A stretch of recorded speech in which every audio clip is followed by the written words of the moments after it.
நானும் என் வீட்டாருமோ வென்றால் கர்த்தரையே சேவிப்போம் என்று யோசுவா 24:15 சொல்கிறார் இல்லையா? அதுதான் இந்த செய்தியினுடைய அஸ்திபாரம். இந்த செய்தி குடும்பத்தை பற்றிய செய்தி. ஆண்டவர் குடும்பத்தை பற்றி நமக்கு கொடுத்திருக்கிற உபதேசத்துக்கு திட்டவட்டமான அடிப்படைகள் உண்டு. எல்லா அடிப்படைகளை பற்றியும் பேசுவதற்கு நேரம் இல்லை. ஆனால் ஒரு சில அடிப்படைகளை மாத்திரம் இந்த யோசுவா 24வது அதிகாரத்திலிருந்து உங்களோடு கூட நான் பகிர்ந்து கொள்ள நான் விரும்புகிறேன். இப்படி 15வது வசனத்தில் நான் என் வீட்டாரும் என்றால் கர்த்தரையை சேவிப்போம் என்று சொல்வதற்கு முன்னால் யோசுவா கொஞ்சம் திரும்பி பார்த்து இஸ்ரவேலுடைய சரித்திரத்தை நினைவுக்கு கொண்டு வருகிறார். அந்த சரித்திரத்தில் தான் இந்த அடிப்படைகள் அடங்கி இருக்கிறத பார்க்குறோம்.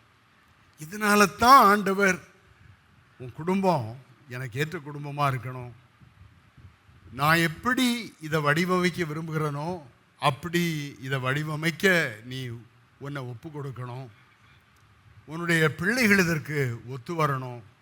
அப்பொழுது ஒன்னஸ் என்று சொல்வார்கள் இல்லையா ஆங்கிலத்தில், ஒரு ஒருமை அது அங்கே இருக்கும். அது மாத்திரம் இல்லாமல் குடும்ப அங்கத்தினர்கள் மத்தியில் ஒற்றுமை இருக்கும், இன்னும் ஒழுங்கு அங்கே இருக்கும்.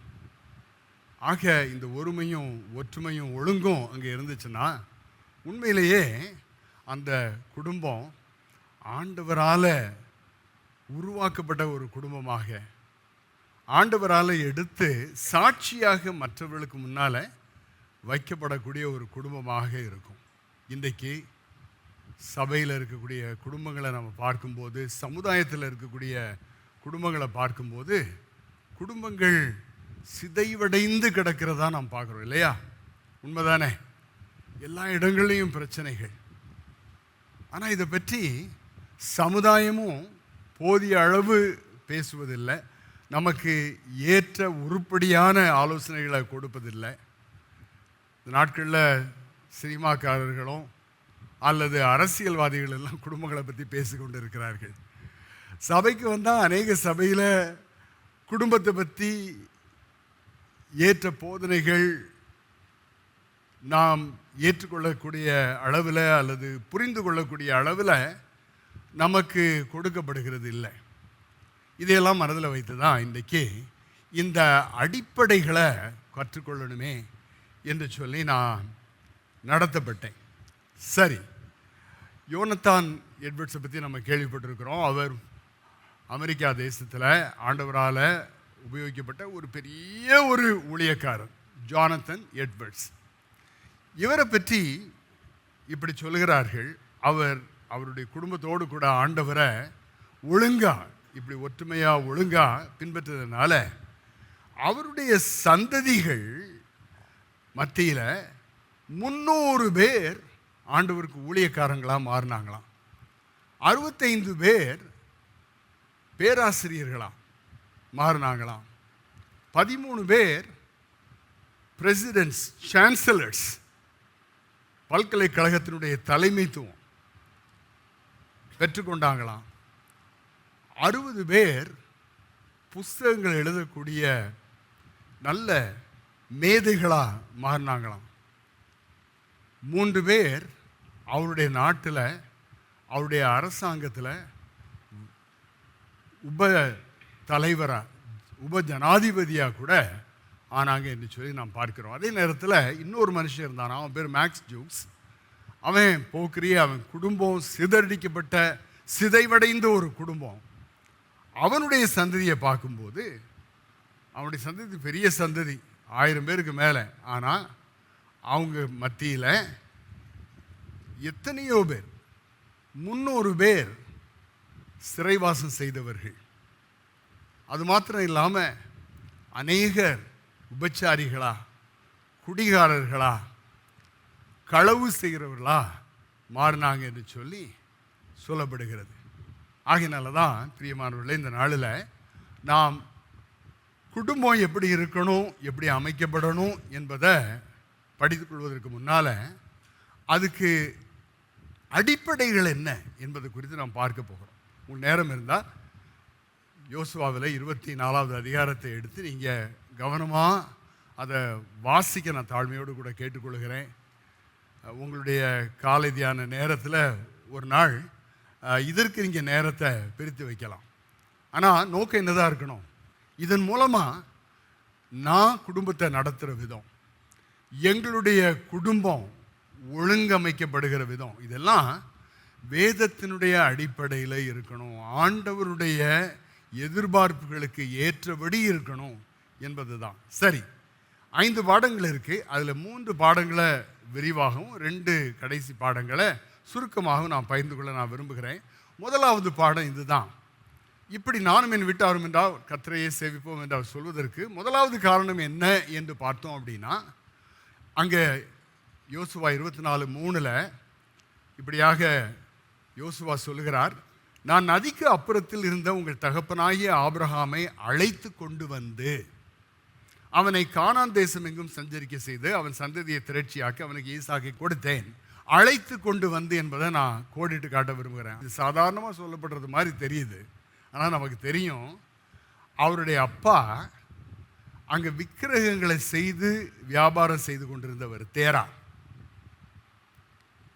மெசபொட்டாமியா என்ற பகுதியிலிருந்து தான் அவர்கள் அழைக்கப்பட்டார்கள். அந்த நாட்களில் அங்கே இருக்கக்கூடிய மதம் மிக வித்தியாசமாக கொடூரமானதாக, அதே நேரத்தில் பயங்கரமான அக்கிரமங்களால் நிறைந்ததாக அந்த சமுதாயம் காணப்பட்டதான். ஒரு பக்கம் கோவிலில் விபச்சாரம், கோவில் விபச்சாரிகள், இன்னொரு பக்கம் நரபலி, இன்னும் எத்தனையோ காரியங்களை சொல்லலாம்.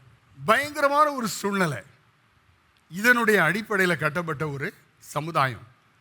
அவர்கள் மத்தியில் இருந்து தான் ஆபிரகாமை அழைத்து கொண்டு வந்தார். இப்போ நம்மளுடைய பின்னணியத்தை பார்த்தாலும் ஒருவேளை நாம் கிறிஸ்தவ குடும்பத்தில் பிறந்திருக்கலாம், ஆனால் 2, 3, 4 தலைமுறைகளுக்கு பின்னால் போனால் நாம் எப்படி இருந்திருப்போம் அப்படின்றது உங்களுக்கு தெரியும். அப்படிப்பட்ட ஒரு பின்னணியத்திலிருந்து ஆண்டவர் பிரித்து கொண்டு வந்தாரே, அழைத்து கொண்டு வந்தாரே. அந்த ஆண்டவரை நாம் உண்மையிலேயே அறிந்து கொள்ள வேண்டிய அளவுக்கு அறிந்து கொண்டு இருக்கிறோமா? இதுதான் முதல் பாடம். ஆண்டவரை சும்மா ஏதோ பின்பற்றினா ஆபிரகாம் அப்படின்னு சொல்றதுக்கு இல்லை, அவரை அறிந்து அவரோடு கூட நடக்க நடக்க பழக பழக அவரை இன்னும் அதிகமாக ஆழமாக அறிந்து கொள்ள வேண்டிய அளவுக்கு அவர் அறிந்து கொண்டாராம். நாமும் சபையில் பங்கு பெறுகிறோம், கிறிஸ்தவர்கள் என்று சொல்லிக் கொள்கிறோம், நம்மில் அநேகர் ஊழியமும் செய்கிறோம். உண்மையிலேயே ஆண்டவரை அறிந்து கொள்ள வேண்டிய அளவு அறிந்து கொண்டிருக்கிறோமா? நம்முடைய குடும்பத்தில் உள்ள அங்கத்தினர்கள் இந்த நாட்களில் எல்லாரும் ரொம்ப அலுவலாக இருக்கிறாங்க. யாருக்குமே பைபிள் வாசிக்க, ஜெபம் செய்ய, சபைக்கு போக கூட நேரம் இல்லை, ஆவிக்குரிய கூட்டங்களுக்கு போக நேரம் இல்லை. தங்களுடைய எதிர்காலத்தை நிர்மாணிக்கிறதுல ஆழமாக தீவிரமாக அவர்கள் ஈடுபட்டு இருக்கிறாங்க. அதை பெற்றோராகிய நாமும் கூட நம்ம அதிகமாக பிள்ளைகளை பொறுத்த மட்டும் இல்லை, அவங்களுடைய எதிர்காலத்தை பற்றி யோசிக்கிறதுனால உற்சாகப்படுத்துகிறோம். அப்படிப்பட்ட சூழ்நிலையில் நம்மை பிரித்தெடுத்த ஆண்டவர், நம்ம அழைத்த ஆண்டவரை எந்த அளவுக்கு அறியணுமோ அந்த அளவுக்கு அறிந்து கொள்வதற்கு நேரத்தை எடுத்துக்கொள்கிறோமா? ஆழமாக அவரோடு கூட ஒரு உறவு உண்டா? உபாகமம் 32:4 அவர் கன்மலை, அவர் கிரியை உத்தமமானது, அவர் வழிகளெல்லாம் நியாயம், நியாயக்கேட்டில்லாத சத்தியம் உள்ள தேவன், நீதியும் செம்மையும் ஆனவர். கடவுளை பற்றி சொல்லும்போது அவருடைய குணாதிசயத்தை இங்கே சொல்லி வைத்திருக்கிறார்கள். அது மாத்திரம் இல்லை, எரேமியா 10:10 நம்முடைய ஆண்டவரை பற்றி சொல்லும்போது மெய்யான தெய்வம், அவர் ஜீவனுள்ள தேவன், அவர் நித்திய ராஜா. 12ஆம் வசனத்துக்கு வாங்க. எரேமியா 10:12 அவரே பூமியை தம்முடைய வல்லமையினால் உண்டாக்கி பூச்சக்கரத்தை தம்முடைய ஞானத்தினால் படைத்து வானத்தை தம்முடைய அறிவினால் விரித்தார். அவர் சர்வத்தையும் 16ஆம் வசனத்தில் சர்வத்தையும் உருவாக்கினவர். இஸ்ரவேல் அவருடைய சுதந்திரமான கோத்திரம். சேனைகளின் கர்த்தர் அவருடைய நாமம். வேதத்தை கொஞ்சம் ஆராய்ந்து பார்த்தா நம்முடைய ஆண்டவர் சாதாரணமான ஆண்டவர் அல்ல. அப்படிப்பட்ட ஆண்டவர், அண்ட சராசரங்களையும் படைத்தவர் நம்ம தனக்காக பிரித்து எடுத்திருக்கிறார். அவர் ஏதோ ஒரு பொம்மையை வச்சிருக்கிற மாதிரி நம்ம ஷெல்ஃபில் வைத்திருக்கிறோம். அவரை பற்றி நினைக்கிறது இல்லை. அவரோடு கூட உள்ள இந்த உறவை எந்தெந்த விதங்களெல்லாம் ஆழப்படுத்தலாம், அகலப்படுத்தலாம். குடும்பமா ஆபிரகாம் குடும்பத்தோடு அழைக்கப்பட்டார் என்று பார்க்கிறோம். ஆக இது அடிப்படை. ஆக யோசுவா சும்மா சொல்லலை, நான் என் வீட்டாரும் என்றால் கர்த்தரையே சேவிப்போன்னு சும்மா சொல்லலை. அது அவருக்கு ஞாபகத்தில் வந்துச்சு. அதனால குறைந்தபட்சம் ஆண்டவரை நான் அறிந்திருக்கிறேன் அப்படின்னா அவரை எந்த அளவுக்கு, உதாரணமாக சொல்ல போனால் எந்த அளவுக்கு அவரை நம்பணுமோ. எனக்கு ஒரு உதாரணம் ஞாபகம் வருது. லாசரு இறந்திருக்கிறார். ஆண்டவர் சீஷலும் வருகிறாங்க. மார்த்தா வரவேற்கிறார். அப்போ மார்த்தா என்ன சொல்லுகிறார்? யோவான் 11:22 இப்பொழுது நீர் தேவனிடத்தில் கேட்டுக்கொள்வது எதுவோ அதை தேவன் உமக்கு தந்துடுவார் என்று அறிந்திருக்கிறேன். உமால செய்ய முடியாது ஒன்றுமே இல்லையே சுவாமி அப்படின்னு சொல்கிறத நாம் பார்க்குறோம். ஆனால் அதே மார்த்தா 39வது வசனத்தில் ஆண்டவர் சரி கல் எடுத்து போடுங்க, லாசருவை வெளியில் கொண்டு வரணும் என்று சொல்லும்போது என்ன சொல்கிறாங்க? மரித்தவனுடைய சகோதரியாய் மாத்தாள் அவரை நோக்கி, ஆண்டவரே இப்பொழுது நாருமே 4 நாள் ஆயிற்றே. இப்பொழுது தான் சொன்னாங்க, உம்மால் ஆகாத காரியம் ஒன்றும் இல்லை. அடுத்தது என்ன சொல்கிறாங்க? 4 நாள் ஆயிற்று, கல்லை புரட்ட வேண்டாம். நம்ம விசுவாசம் அப்படி தான் இருக்குமோ? நான் ஆண்டவரை அறிந்திருக்கிறேன். ஆண்டவரை எப்படி அறியணுமோ அப்படியே அவருடைய குணாதிசயங்கள், அவருடைய எதிர்பார்ப்புகள், அவர் செய்த காரியங்கள், இவைகள் எல்லாவற்றையும் வாழ்க்கையோடு கூட தொடர்புபடுத்தி குடும்பமாக அதை அறிய அனுபவிக்க நமக்கு நாம் தருணங்களை ஏற்படுத்தி கொள்ளணும், வாய்ப்புகளை ஏற்படுத்தி கொள்ளணும். அதில் சிரத்தையோடு இருக்கணும், கவனமாக இருக்கணும். அப்படி இருந்தோன்னா அவரை உண்மையிலேயே நாம் அறிந்து கொள்வோம். அப்படி நான் அறிந்து கொண்டனால தான் என் குடும்பத்தோடு அவரை நான் சேவிக்க போகிறேன் என்று யோசுவா சொல்லுகிறார். சரி, அடுத்த பாடத்துக்கு வருவோம். அடுத்த பாடம் இங்கே 24:5 யோசுவா 24:5 இருக்கு. நான் மோசேயும் ஆரோனையும் அனுப்பி எகிப்தியரை வாதித்தேன். அப்படி அவர்கள் நடுவிலே நான் செய்த பின்பு உங்களை புறப்பட பண்ணினேன். 24:6 நான் உங்கள் பிதாக்களை எகிப்திலிருந்து புறப்பட பண்ணின போது, சாதாரணமாக ஏதோ புறப்பட பண்ணின போது நமக்கு தெரியும் அங்கே நடந்த முழு சரித்திரமும் இல்லையா? என்னென்ன காரியங்களெல்லாம் அவங்களுக்கு நடந்துச்சு, எப்படி அவங்க ஆண்டவரை கூப்பிட்டாங்க, எப்படி அலறினாங்க, எவ்வளவு கஷ்டப்பட்டாங்க, அவதிப்பட்டாங்கன்னு நமக்கு தெரியும். ஆண்டவர் மோசேயை அனுப்பி அப்படின்னு இங்கே பார்க்கிறோம். எகிப்தியரை வாதித்தேன். ஆனால் நமக்கு தெரியும் அங்கே நடந்த அற்புதங்கள், அடையாளங்கள். ஆண்டவர் சும்மா அவங்கள வெளியில் கொண்டு வரல. ஆக இது அடுத்த அடிப்படை. ஆண்டவர் ஒருவேளை இன்னைக்கு நாம் கிறிஸ்தவர்களாக இருக்கிறதையும் ஆண்டவருக்கு ஊழியமும் செய்கிறதையும் சாதாரணமாக கூட சில நேரங்களில் நினைக்கலாம், அல்லது அதை பற்றி ரொம்ப சீரியஸாக நினைக்காம நம்ம இருக்கலாம். ஆனால் எப்படிப்பட்ட ஒரு துறவுலேருந்து வெட்டி எடுக்கப்பட்டோம், எப்படிப்பட்ட ஒரு பின்னணியத்திலிருந்து எப்படி ஆண்டவர் எந்த சூழ்நிலையில் ரட்சித்து கொண்டு வந்தார், என்னை பிரித்து எடுத்திருக்கிறார், என் குடும்பத்தை பிரித்து எடுத்திருக்கிறார் என்று சொன்னால், இப்போ நம்ம கையில் கொடுக்கப்பட்ட இந்த குடும்பத்தை, ஒரு அப்பாட்ட நான் பேசுகிறேன், ஒரு அம்மாட்ட நான் பேசுகிறேன், இப்போ நம்மிடத்தில் பொறுப்பில் கொடுக்கப்பட்டிருக்க இந்த குடும்பத்தை சீரழிய பண்ண நம்ம அனுமதிப்போமா?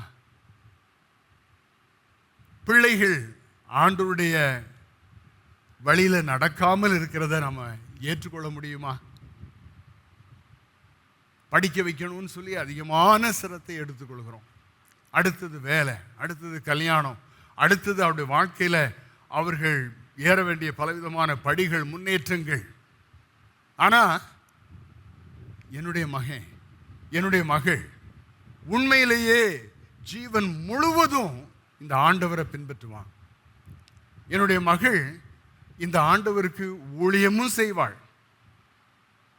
அந்த அளவுக்கு நான் என்னுடைய குடும்பத்தை ஆண்டவருக்குள்ள நான் வழி நடத்துகிறேன், பேணி காத்துக்கொள்ளுகிறேன். நாங்கள் ஆண்டவருடைய எதிர்பார்ப்புகளுக்கு ஏற்றபடி வாழ்வதற்காக என்ன முயற்சிகளை செய்யணுமோ எல்லா முயற்சிகளையும் நான் செய்கிறேன்.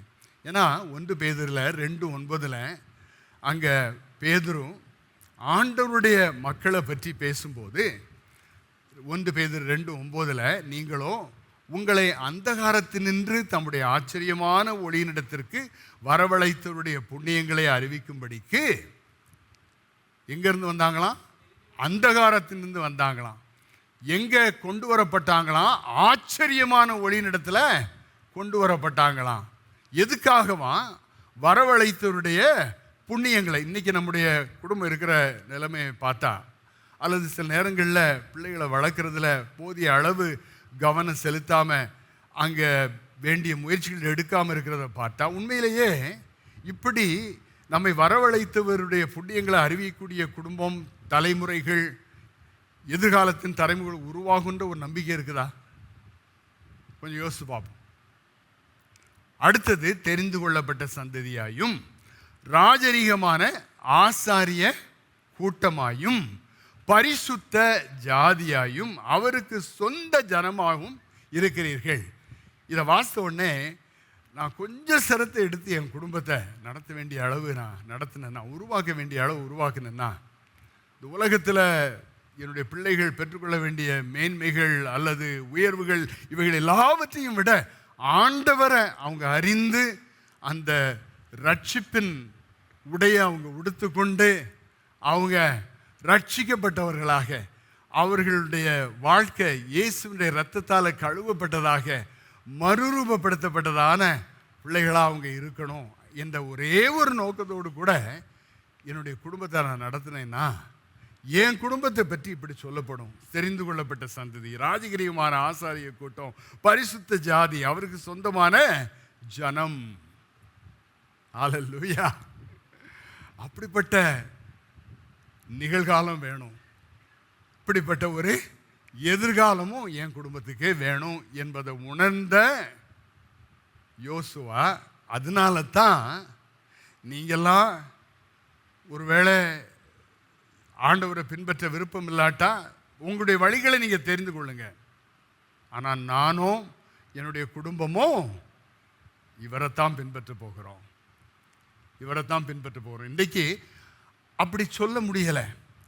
இன்னைக்கு இந்த அளவுக்கு உறுதி இல்லை. ஏன்னா ஆண்டவரை முதல் பாடம் எப்படி அறிந்து வைத்திருக்கணுமோ, தெரிந்து வைத்திருக்கணுமோ, எப்படி அவர்கிட்ட பழகி இருக்கணுமோ, அப்படி பழகாத, அறியாத, தெரியாத குறைபாடு இருக்கிறதுனால தான் இன்னைக்கு குடும்பம் எப்படியோ நடந்துக்கிட்டு இருக்கு. அடுத்த தலைமுறையை பற்றி பேசவே வேண்டாம். அதுவும் எப்படி இருக்குன்றது யோசித்து கூட பார்க்க முடியலை. ஆக இப்படிப்பட்ட ஒரு பயங்கரமான ஒரு சூழ்நிலை, எகிப்தின் சூழ்நிலையிலிருந்து உங்களை மீட்டு கொண்டு வந்தேன். அதை ஒரு நாளும் மறந்துடாதீங்க. ஆகையினால தான் கட்டுக்கோப்பா அவனுடைய எதிர்பார்ப்பின்படி நீங்கள் இருக்கணும்னு சொல்லி ஆண்டவர் விரும்புகிறார். உபாகமம் 29:3-4 கர்த்தர் பெரிய சோதனைகளையும் பெரிய அடையாளங்களையும் அற்புதங்களையும் கண்ணார கண்டீர்களே. பெரிய அற்புதங்கள், அடையாளங்கள் எல்லாத்தையும் நீங்கள் எகிப்தில் பார்த்தீங்க. நம்முடைய வாழ்க்கை கொஞ்சம் யோசித்து பார்ப்போம். நாமவா இவ்வளோ தூரம் வந்திருக்கிறோம்? கொஞ்சம் உண்மையிலேயே உட்கார்ந்து நம்ம யோசித்து பார்த்தோன்னா, ஆச்சரியமான பிரகாரமாக ஆண்டவர் நம்ம பாதுகாத்து போஷித்து வழிநடத்தி வந்திருக்கிறார். 4வது வசனத்தில், ஆகிலும் கர்த்தர் உங்களுக்கு உணரத்தக்க இருதயத்தையும் காணத்தக்க கண்களையும் கேட்கத்தக்க காதுகளையும் இதுவரைக்கும் கொடுக்கவில்லை. இப்படி தான் பிரசங்கிமாரெலாம் பேசுவாங்கன்னு நினைக்காதீங்க. இது வேதத்தில் எழுதப்பட்டிருக்கிறது. என்ன பிரச்சனை? இஸ்ரவேல் மக்கள் மத்தியிலேயே என்ன பிரச்சனை அப்படின்னா, ஆண்டவர்கள் நடுவில் இருந்தும் ஆண்டவர் அவர்களை பெரிய அற்புதங்கள் அடையாளங்கள் செய்து அவர்களை எகிப்திலிருந்து வெளியில கொண்டு வந்தோம். கொஞ்சம் கூட உணராம, கொஞ்சம் கூட கண்ணிருந்தும் பார்க்காம, காதிருந்தும் கேட்காம அவங்க இருந்தாங்களாம். இன்னைக்கு ஒருவேளை அப்படிப்பட்ட ஒரு சூழ்நிலை நம்மிடத்தில் இருக்கோ, நம்முடைய குடும்பத்தில் இருக்கோ, யோசித்து பார்க்கணும். இது அடிப்படை. அடுத்த அடிப்படை, மீட்டு கொண்டு வந்தாரே. சரி, மூணாவது பாடம் என்ன அப்படின்னா, யோசுவா 24:7 பார்க்கிறோம். யோசுவா 24:7, அவர்கள் கர்த்தரை நோக்கி கூப்பிட்டார்கள். அப்பொழுது அவர் உங்களுக்கும் எகிப்தியருக்கும் நடுவே அந்தகாரத்தை வரப்பண்ணி சமுத்திரத்தை அவர்கள் மேல் புரளச் செய்து அவர்களை மூடி போட்டார். நான் எகிப்திலே செய்ததை உங்கள் கண்கள் கண்டது. பின்பு வனாந்திரத்தில் அநேக நாள் சஞ்சரித்தீர்கள். வனாந்திரத்தில் அநேக நாள் நீங்கள் எழுதியிருக்கு. 40 வருஷம் நமக்கு தெரியும், நடந்ததும் நமக்கு தெரியும். தொடர்ந்து கேள்வி கேட்டுக்கிட்டு, சந்தேகப்பட்டுக்கிட்டு, ஒத்துழைக்காம, எதிர்பார்ப்புகளுக்கு ஏற்றபடி விட்டு கொடுக்காம, அநேக முறை பின்திரும்பி போகக்கூடிய திட்டங்களும் அங்கே தீட்டப்பட்டுச்சு.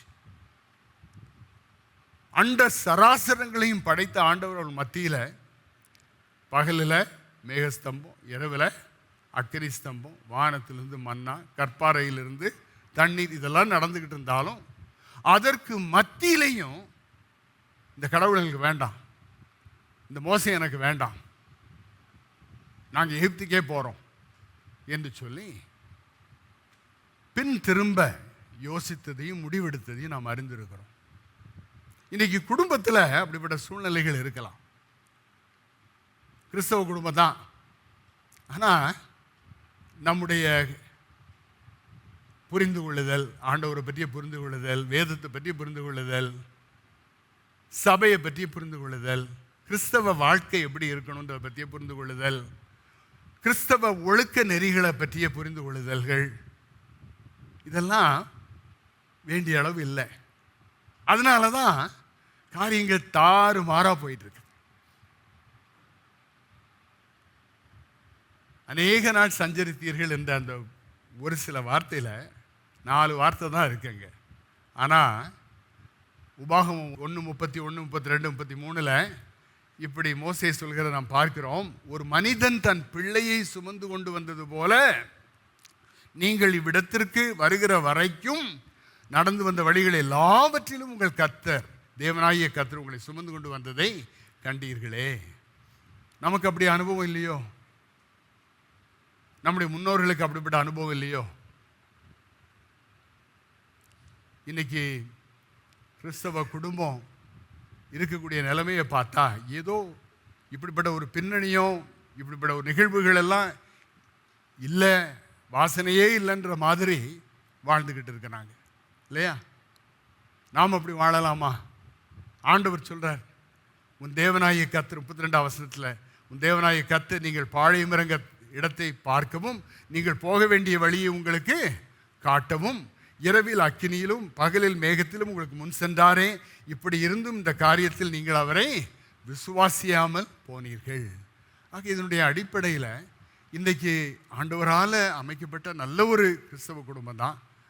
சபையிலையும் பங்கு சேருகிறோம். இன்னும் ஊழிய காரியங்களில் நன்கொடையின் மூலமாக அல்லது நேரடி ஈடுபாடின் மூலமாக நமக்கு பங்கு உண்டு. ஆனாலும் கூட ஆண்டவருடைய எதிர்பார்ப்புக்கு ஏற்றபடி தான் என் குடும்பம் இருக்குதா? நான் என் குடும்பத்தை நடத்துகிற விதத்தில் என்னுடைய அடுத்த தலைமுறை, என்னுடைய பிள்ளைகள் ஆண்டவருடைய வழியில் நடப்பார்களா? அதற்கு ஏற்ற முயற்சிகளெல்லாம் நான் செய்கிறேனா? உபாகமம் 29:5 கர்த்தராகிய நான் உங்கள் தேவன் என்று நீங்கள் அறிந்து கொள்ளும்படிக்கு நான் 40 வருஷம் உங்களை வனாந்திரத்தில் நடத்தினேன். உங்கள் மேலிருந்த வஸ்திரம் பழையதாய் போகவும் இல்லை, உங்கள் காலிருந்த பாதரட்சைகள் பழையதாய் போகவும் இல்லை. இங்கே யோசுவா 24 இப்படி நான் வீட்டாரும் என்றால் கர்த்தரை சேவிப்போம் என்று சொல்வதற்கு முன்னால் 23 அதிகாரத்தை அதையும் நீங்கள் வாசித்து பார்க்கணும். அந்த அதிகாரத்துலையும் கூட ரொம்ப அழகாக ரொம்ப அழகா இதுக்குரிய காரணங்களை வனாந்திரத்தில் நடத்தினாரே. உண்மையாயிருங்க, ஒத்துப்போங்க, கீழ்ப்படிங்க, அவருக்குள்ள உங்களையும் குடும்பத்தையும் பிள்ளைகளையும் எதிர்காலத்தையும் காத்துக்கொள்ளுங்கன்னு சொல்லுகிறார். இங்க பாருங்க, 23:16 வாசிக்கிறேன். உங்கள் தேவனாய் கர்த்தர் உங்களுக்கு கொடுத்த இந்த நல்ல தேசத்திலிருந்து உங்களை நிர்மூலமாக மட்டும் கர்த்தர் உங்கள் மேல் சகல தீமையான காரியங்களையும் வரப்பண்ணுவார். கர்த்தருடைய கோபம் உங்கள் மேல் பற்றி எரியும். அவர் உங்களுக்கு கொடுத்த நல்ல தேசத்திலிருந்து நீங்கள் சீக்கிரமாய் அழிந்து போவீர்கள். இது பயங்கரமான வார்த்தையா தெரியுது. எச்சரிக்கிறார். ஆனா அதே அதிகாரத்தில் சொல்றாரு 6ஆம் வசனத்தில், ஆகையால் மோசேயின் 6வது வசனத்தில் 23:6 யோசுவா மோசேயின் நியாயப்பிரமாண புஸ்தகத்தில் எழுதியிருக்கிறதை விட்டு வலதுபுறமாகிலும் இடதுபுறமாகிலும் விலகி போகாமல் அதையெல்லாம் கை கொள்ளவும் செய்யவும் நிர்ணயம் பண்ணி கொள்ளுங்கள். இப்போ நம்முடைய நிலைமை என்னன்னா, உண்மையிலே சத்தியம் என்னன்றதே அநேகருக்கு தெரியாத நிலைமை இன்னைக்கு சபையில் இருக்கு. அப்புறம் எப்படி நிர்ணயம் பண்ணுறது? ஆக அப்போ சத்தியத்தை படிக்கிறதுக்கு, அதை புரிந்து கொள்ள, ஏதோ பிரசங்கத்தை டெலிவிஷன்லேயும் அல்லது ரேடியோலையும் மற்ற இடங்கள்லையும் கன்வென்ஷன்லையும் கேட்டால் போதாது. எனக்கு உண்மையிலே சத்தியம் தெரியுமா? கையில் வேதம் இருக்கு, அதன்படி நடக்க நிர்ணயம் பண்ணிக்கொள்ளுங்க. குடும்பமா நீயும் உன் வீட்டாருமோ. 10வது வசனத்தில் அப்படி நீங்கள் செய்தீங்கன்னா ஒருவன் உங்களில் ஒருவன் 1000 பேரை துரத்துவான். அல்லேலூயா. உங்கள் தேவனாகிய கர்த்தர் உங்களுக்கு சொன்னபடி அவர் தாமே உங்களுக்காக யுத்தம் பண்ணுகிறார். 11வது வசனத்தில், ஆகையால் உங்கள் தேவனாகிய கர்த்தரிடத்தில் அன்பு கூறும்படி உங்கள் ஆத்துமாக்களை குறித்து மிகவும் எச்சரிக்கையாய் இருங்கள். ஆக இது அடுத்த அடிப்படை. இது அடுத்த அடிப்படை. என்ன சொல்றாரு? ரொம்ப கிளியரா இந்த 3வது அடிப்படை என்ன அப்படின்னா, இந்த 40 வருஷம் உங்களை பேணி வனாந்திரத்தில் பேணி காத்த விதத்தை, போஷித்த விதத்தை, உங்களை நடத்தின விதத்தை, உங்கள் மத்தியில் வெளிப்பட்ட விதத்தை, சீனாயின் மலையின் உச்சியில் உங்களுக்கு வெளிப்பட்ட விதத்தை கண்ணால் பார்த்தீங்களே, காதால் கேட்டீங்களே. இந்த கடவுளை மறந்து அல்லது நினைவில்லாதது போல நீங்களும் குடும்பமும் நடக்கலாமா? அது மாத்திரம் இல்லை, கற்பனைகள், 10 கற்பனைகளை சொல்லி கொடுத்துருக்கிறேன், அதன்படி நடக்கணும். இடது வலதுபுறம் போக கூடாது. ஆக வனாந்திரத்தை நினைக்கணும் அப்படின்னா, அங்கே நடந்த காரியங்கள் ஒரு பக்கம் தில்லுமுள்ளு பண்ணது, ஒத்துழைக்காதது, வழி விலகி போனது, அப்படி தொடர்ந்து நடந்துச்சுன்னா என்ன செய்வேன்?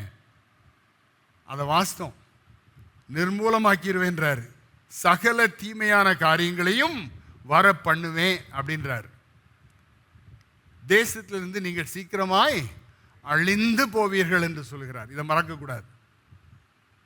வெறும் நல்லா இருப்பேன்னு சொல்லுங்க நான் வரல. ஆனால் கட்டளைகளுக்கு ஏற்றபடி நானும் என் மனைவியும் என் பிள்ளைகளும் நடப்பாங்க அப்படின்னா ஒருவன் 1000 பேரை துரத்துவான். அல்லேலூயா. ஆண்டவர் என்ன சொல்றாரு? உங்களுக்காக யுத்தம் பண்ணுவேன்னு சொல்றார். ஸ்தோத்திரம். சரி, இது 3வது அடிப்படை. இதனாலையும் நான் வனாந்திரத்திலே நானும் நடந்து வந்தேன், நானும் அனுபவித்தேன். ஆனால் எல்லாத்தையும் பாசிட்டிவாக எடுத்துக்கிட்டேன். சில துன்பங்கள் இருந்துச்சு, குறைபாடுகள் இருந்துச்சு. ஆனால் எல்லாவற்றின் மத்தியிலையும் நான் ஆண்டவரை பின்பற்ற பழகிக்கிட்டேன். ஆகினால நீங்கள்லாம் வேற எந்த முடிவு எடுத்தாலும் நானும் என் குடும்பமும் ஆண்டவரைத்தான் இன்றும் என்றும் பின்பற்றுவோம். முடிவெடுக்கலாமா? நிர்ணயம் பண்ணிக்கொள்ளலாமா? நமக்கு அதை எப்படி செய்யணும்னு தெரியாட்டா சிலவங்கிட்ட கேட்டு தெரிந்து கொள்ளலாம்.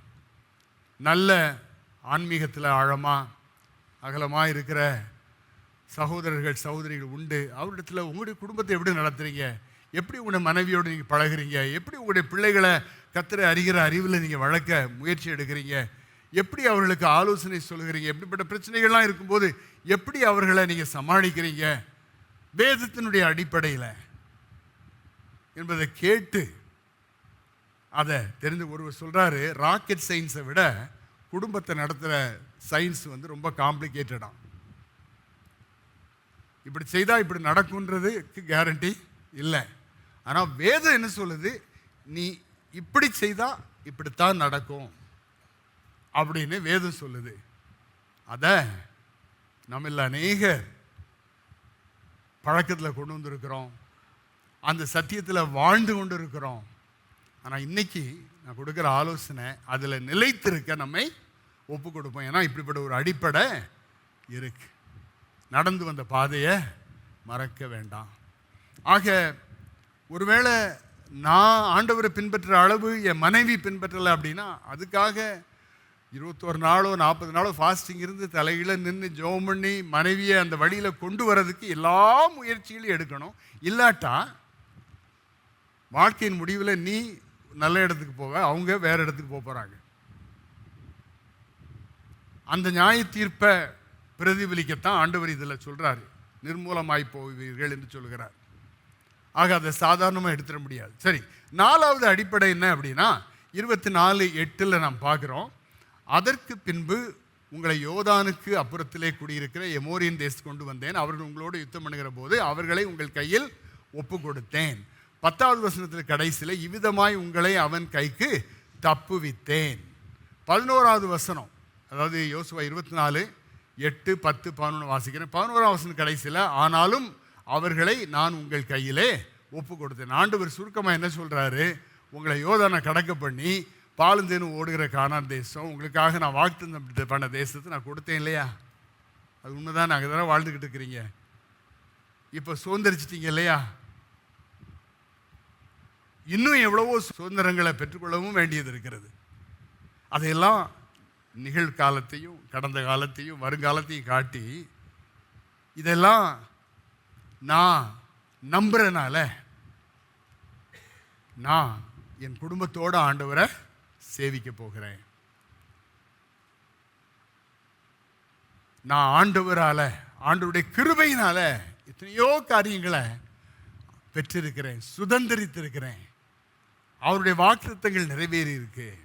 ஆகையினால நானும் ஆண்டவருடைய வழியில் நடப்பேன். என் பிள்ளைகளையும் கவனமாக ஆண்டவருடைய வழியில் அவர்கள் நடப்பதற்கு அவர்களை உற்சாகப்படுத்துவேன். ஏனோ தானோன்னு இருக்க மாட்டேன். இது அடுத்த ஒரு அடிப்படை. சுதந்திரித்தோம், மறந்துடாதீங்க. சுதந்திரிச்சிருக்கிறோம், இன்னும் சுதந்திரிக்க போகிறோம். அல்லேலூயா.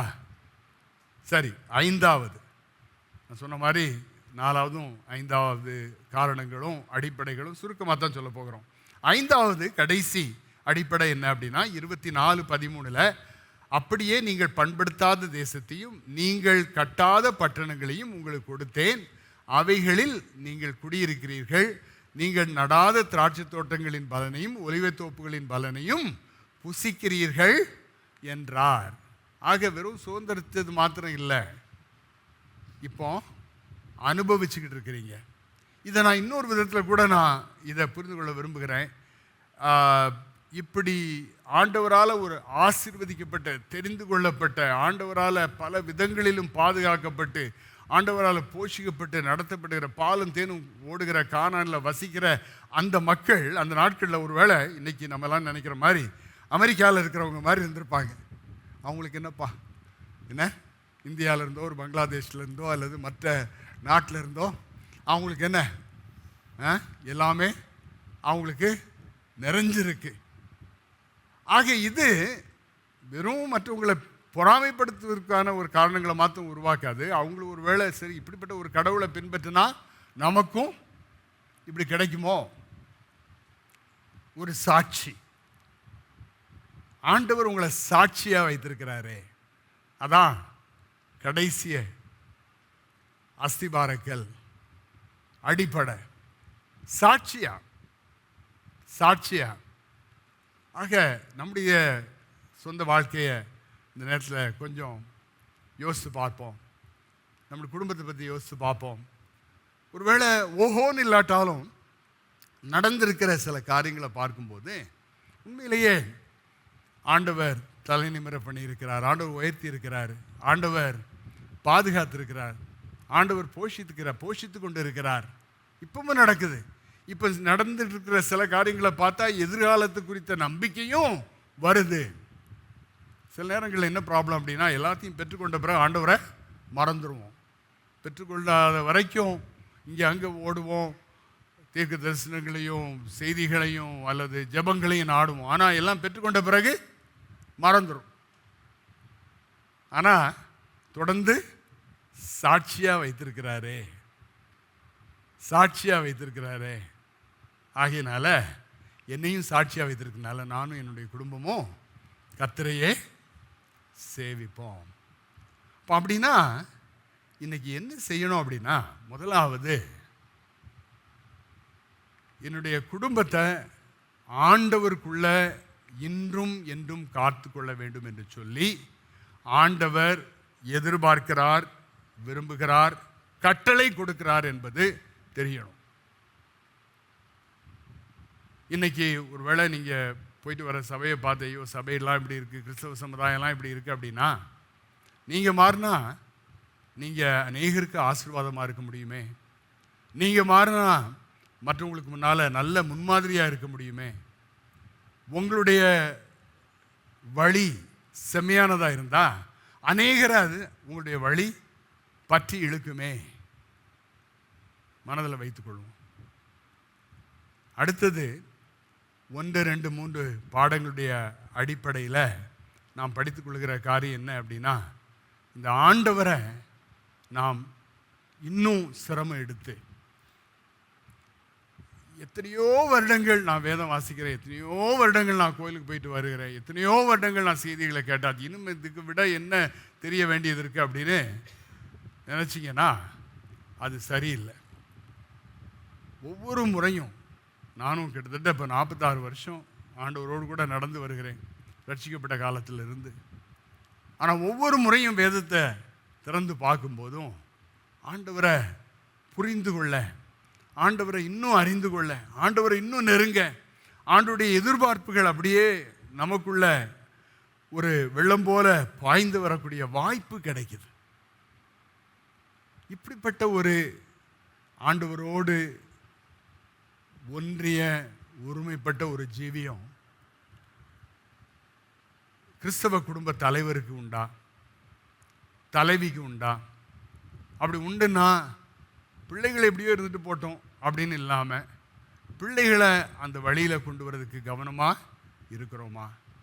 இதை நாம் சிரத்தையோடு கூட கவனத்தோடு கூட நாம்